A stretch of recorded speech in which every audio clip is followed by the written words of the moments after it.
What happens when one of Hollywood's most powerful moguls sits down for what should be a friendly morning show appearance, only to have the entire conversation spiral into one of the most uncomfortable television moments in recent memory? Tyler Perry, the billionaire filmmaker behind countless box office hits and beloved characters, walked off the Good Morning America set after a clash with co-host Michael Strahan that left the studio in complete shock. This wasn't a misunderstanding or a simple disagreement. This was a full-blown confrontation that exposed tensions nobody saw coming. And before we break down every moment of what went wrong, make sure you hit that subscribe button and drop a comment below because you're going to want to discuss this one. The interview started, innocently enough. Tyler Perry walked onto the Good Morning America set with his usual calm demeanor. Settling into the chair across from Michael Strahan, the energy seemed fine at first. Strahan opened with the standard pleasantries, thanking Perry for joining them and congratulating him on his latest project. Perry smiled, nodded, and seemed ready for what everyone assumed would be another typical promotional interview. But within minutes, the tone began to shift in ways that caught everyone off guard.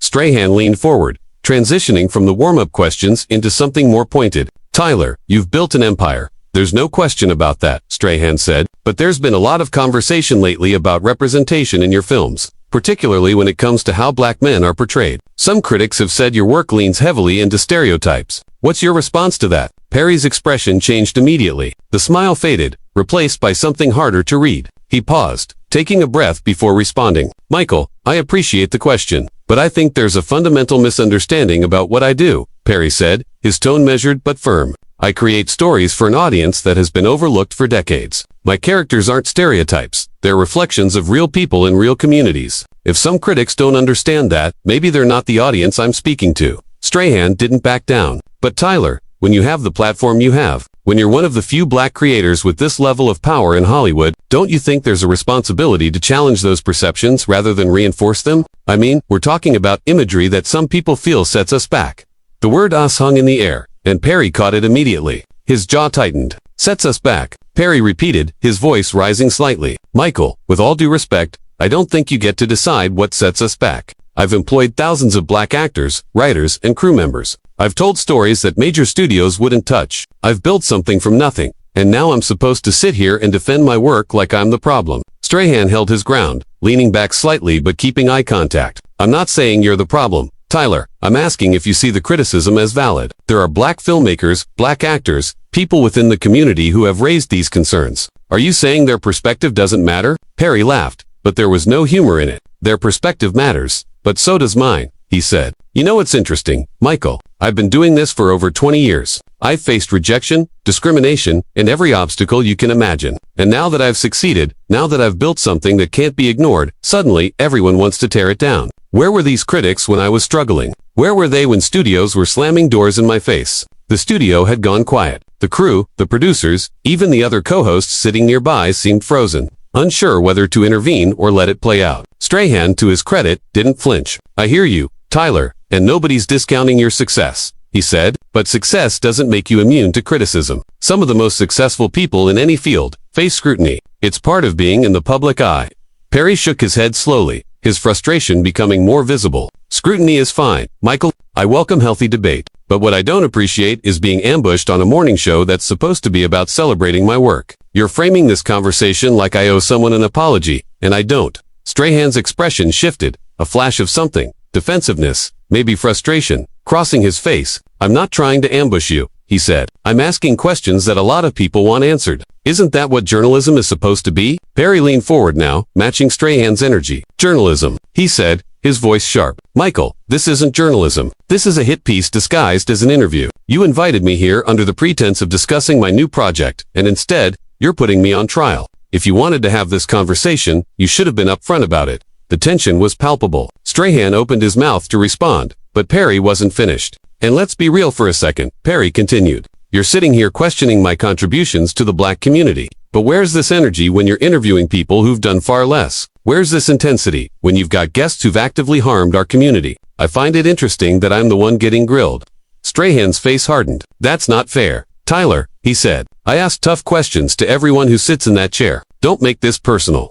Perry laughed again, that same bitter edge in his voice. "It's already personal. Michael, you made it personal the moment you decided to frame this conversation the way you did. You think I don't see what's happening here? You think I don't know how this game works?" The energy in the studio had shifted completely. What started as a standard interview had become something else entirely.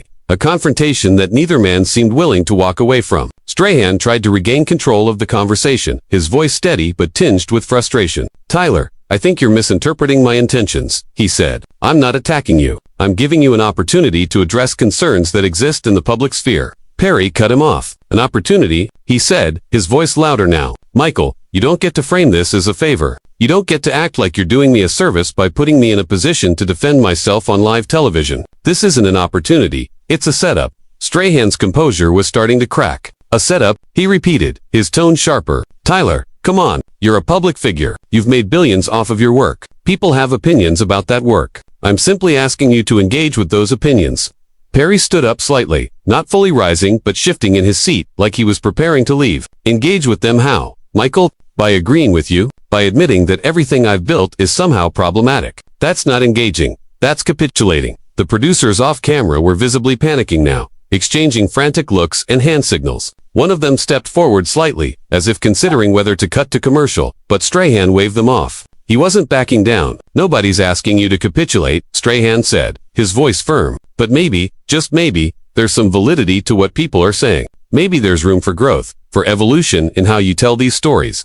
Perry stared at him, his expression unreadable. "Evolution," he said slowly, turning the word over like it tasted bad. "Michael, I don't need lectures on evolution from someone who's spent his career playing it safe. You want to talk about growth? Let's talk about how you've navigated your career. Let's talk about the choices you've made, the controversies you've avoided. It's easy to sit in that chair and critique others when you've never taken the risks I have." The room went completely silent. Strahan's face flushed, his jaw working as he processed what Perry had just said. "That's out of line," Strahan said quietly, but there was steel in his voice. "You don't know anything about the risks I've taken or the sacrifices I've made." Perry leaned back, crossing his arms. "You're right, I don't," he said, "just like you don't know anything about mine. But the difference is, I'm not sitting here questioning your legacy." Strahan took a breath, clearly trying to steady himself. "This isn't about legacy, Tyler. This is about accountability." Perry laughed, sharp and cold. "Accountability to who? Michael, to you. Two critics who've never created anything. I'm accountable to my audience, the people who show up for my films, who connect with my stories. That's who I answer to." The conversation had reached a breaking point. The producers were no longer trying to hide their panic. One of them stepped fully into view, gesturing toward Strahan, but he ignored them. "Your audience deserves better," Strahan said, and the words landed like a slap. Perry went still. For a long moment, he didn't move, didn't speak. Then, slowly, he stood up. "We're done here," he said, his voice quiet but absolute.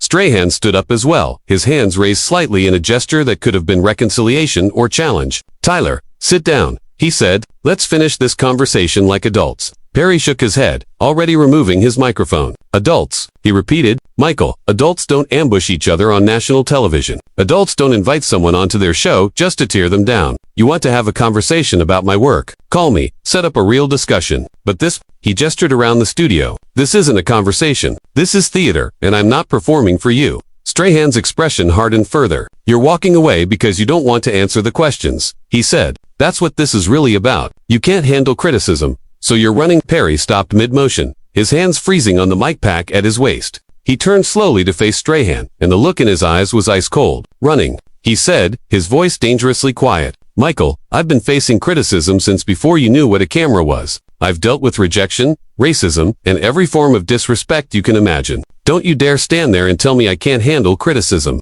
Strahan stepped closer, closing the distance between them. "Then prove it," he said. "Sit back down and defend your work. Show everyone watching that you can handle a real conversation."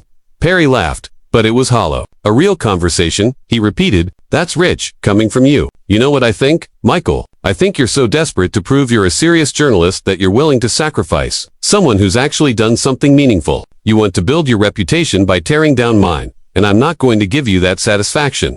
The accusation hung between them, raw and cutting. Strahan's face twisted with anger. "That's what you think this is about," he said, his voice rising. "My reputation? Tyler, this has nothing to do with me. This is about you refusing to take responsibility for the impact your work has." Perry took a step forward now, matching Strahan's energy. "Impact," he said. "You want to talk about impact? My films have grossed over $1 billion.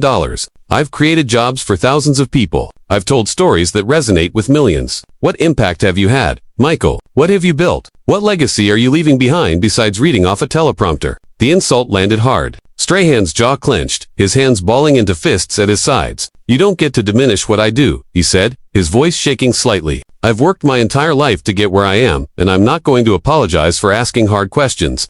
Perry shook his head, a bitter smile on his face. "Hard questions," he said. "Michael, you wouldn't know a hard question if it hit you in the face. You're asking surface-level talking points that you probably got from some producer who wanted to create a viral moment. You're not interested in the truth. You're interested in clicks and ratings." Strahan took another step closer, and for a moment, it looked like the situation might escalate beyond words. One of the producers finally intervened, stepping between them with hands raised. "Gentlemen, let's take a breath," the producer said, his voice urgent but controlled. "We can pause, regroup, and figure this out." Perry turned to the producer, his expression softening slightly, but still firm. "There's nothing to figure out," he said. "I'm leaving. This interview is over." The producer looked panicked. "Tyler, please," he said, "we can edit this. We can start fresh. Just give us 5 minutes."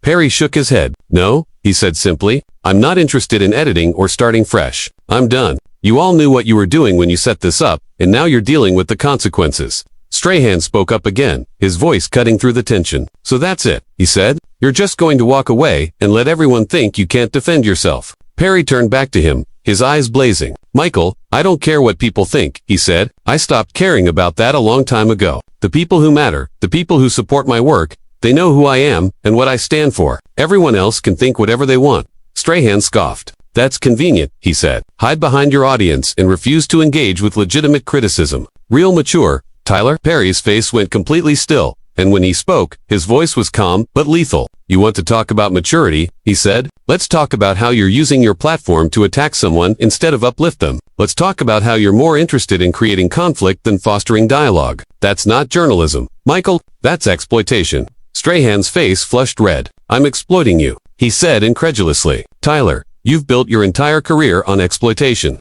You've exploited stereotypes. You've exploited your audience's loyalty. And now you're exploiting the victim card to avoid accountability."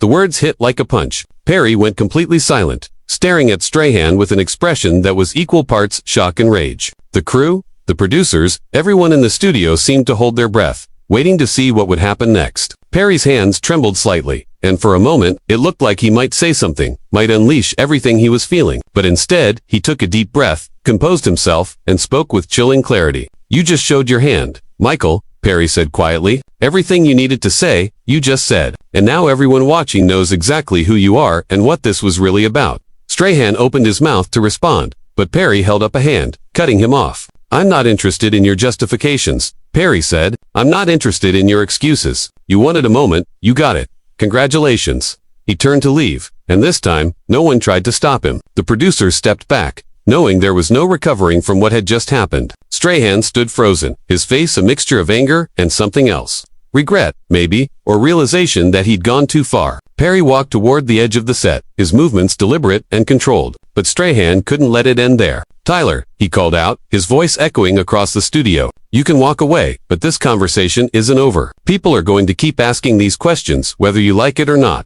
Perry stopped but didn't turn around. "Then let them ask," he said, over his shoulder. "But they're not going to get the answers they want from me. I don't owe anyone an explanation for my life's work, especially not people who've never walked in my shoes." He started walking again, but Strahan wasn't finished. "That's the problem right there," Strahan said, his voice louder now, more desperate. "You think you're above criticism. You think because you've achieved success, you don't have to answer to anyone. But that's not how this works. Tyler, that's not how any of this works." Perry spun around, his patience finally snapping. "How? What works? Michael," he shouted, his voice filling the studio. "How Hollywood works. How the media works. I know exactly how it works. I've been navigating this system for decades while people like you were just figuring out which camera to smile at. Don't lecture me about how things work." Strahan walked toward him, closing the distance again. "Then educate me," he said, his voice dripping with sarcasm. "Explain to me how I'm wrong. Explain to me how your portrayal of black characters isn't problematic. I'm listening." Perry stared at him, and for a long moment, the silence was deafening. Then he spoke, his voice low and intense. "You want me to explain?" He said. "Fine, my characters are flawed. Michael, they're messy, they're complicated, they're real. They're not perfect representations designed to make white audiences comfortable or to satisfy critics who think they know better. They're human beings with struggles and triumphs. And yes, sometimes they reinforce certain images. But you know what? So does real life. So do real people in real communities. I'm not in the business of creating propaganda. I'm in the business of telling stories. Strahan shook his head, his frustration evident. Stories have power. Tyler, he said, they shape how people see the world, how they see themselves. You have a responsibility to be conscious of that power. Perry's face twisted with frustration. I am conscious of it, he said. Every single day, I'm conscious of it. But I'm also conscious of the fact that I can't please everyone. I can't make movies that satisfy every critic, every academic, every person with an opinion. All I can do is stay true to the stories I want to tell and the people I want to tell them to. If that's not good enough for you, then that's your problem, not mine. Strahan's voice rose again, matching Perry's intensity. It's not just my problem, Tyler. It's the problem of everyone who's tired of seeing the same tired narratives repeated over and over. It's the problem of young black kids who grow up thinking those stereotypes are all they can be. Perry exploded. Don't you dare, he said, his voice thundering through the studio. Don't you dare use children as a weapon against me. I've done more for young black kids than you could ever understand. I've created scholarships. I've funded programs. I've given opportunities to people who had none. And my films, they show families, communities, resilience, and love. If you can't see that, if all you see are stereotypes, then maybe the problem is your perspective, not my work.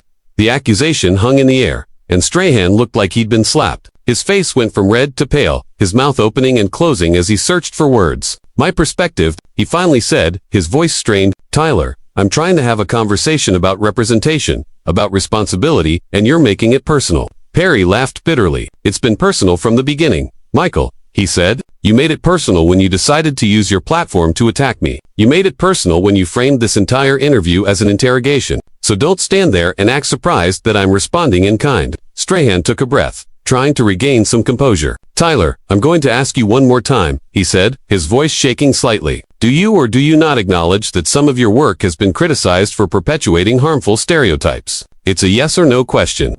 Perry stared at him, his expression unreadable. Then he smiled, but there was no warmth in it. You want a yes or no answer, he said. Fine. No, I don't acknowledge that, because the premise of your question is flawed. You're asking me to accept criticism as fact, and I refuse to do that. My work speaks for itself. The millions of people who support it speak for themselves. And if you and a handful of critics want to reduce all of that to stereotypes, that's your choice. But it's not my reality. Strahan's jaw tightened. So you're saying the criticism is invalid, he said. You're saying everyone who's raised concerns is wrong. Perry shook his head slowly. I'm saying that criticism is subjective. Michael, what you see as a stereotype, someone else sees as their grandmother, their uncle, their neighbor. You don't get to decide what's valid representation for an entire community. Nobody does. Strahan stepped forward again, his voice rising. But you're making that decision every time you create a character. Tyler, you're deciding what gets put out into the world, what images get amplified. And when those images are harmful, you can't just wash your hands of it. Perry's eyes flashed with anger. Harmful, he repeated, his voice cold. You keep using that word like it's some objective truth. But who decides what's harmful? Michael, you. A group of academics who've never lived in the communities I'm portraying. Perry took a step forward, closing the gap between them until they were nearly face to face. Michael, I am a black voice. My audience is made up of black voices. The actors I employ, the crew members I hire, the communities I support, those are all black voices. And you're standing here trying to tell me that those voices don't matter because they don't align with your narrative. Strahan didn't back down. This isn't about my narrative, he said. This is about accountability. Perry's laugh was sharp and bitter. Accountability, he said. Where's the accountability for the studios that rejected me? Where's the accountability for the critics who ignored me until I became too successful to ignore? Strahan's expression shifted. That's deflection, Tyler, he said. You're deflecting from the real issue. Perry's face went hard. The real issue, he said slowly, is that you invited me here to publicly shame me. The real issue is that this entire interview was designed to make me look bad, and you're upset that I'm not playing along. Strahan's composure finally cracked completely. That's not true, he said, his voice loud and defensive. I'm doing my job. I'm asking questions that need to be asked. Perry shook his head. Your job, he said, his voice filled with contempt. Michael, your job is to read what's put in front of you and smile for the camera. Don't confuse that with journalism.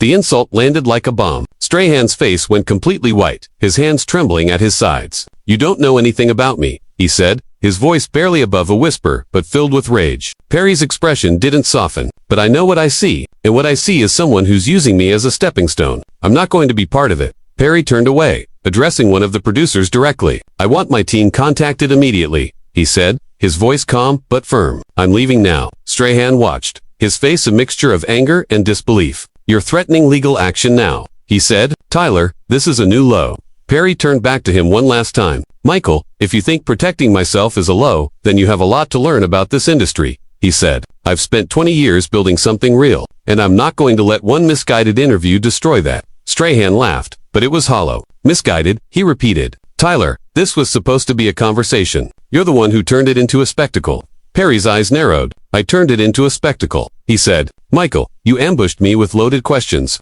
You wanted a confrontation, and now you have one. I hope it was worth it. The two men stared at each other, the tension suffocating. Perry turned away again, this time for good. He walked toward the exit, his steps measured and deliberate. No one tried to stop him. As he reached the edge of the set, he paused, looking back over his shoulder. For the record, Michael, he said, I don't regret my work. I don't regret the choices I've made. And I certainly don't regret walking away from this. With that, he disappeared through the exit, leaving behind a studio full of stunned faces and one visibly shaken host. Strahan stood in the middle of the set, his shoulders sagging as the reality of what had just happened began to sink in. The producers rushed toward him, but Strahan wasn't listening. He stared at the empty space where Perry had been standing, his expression unreadable. The cameras were still rolling, capturing every moment of the chaos. And somewhere beyond the studio doors, Tyler Perry was already gone, leaving behind a moment that would be dissected and debated for days to come. So what do you think about this entire situation?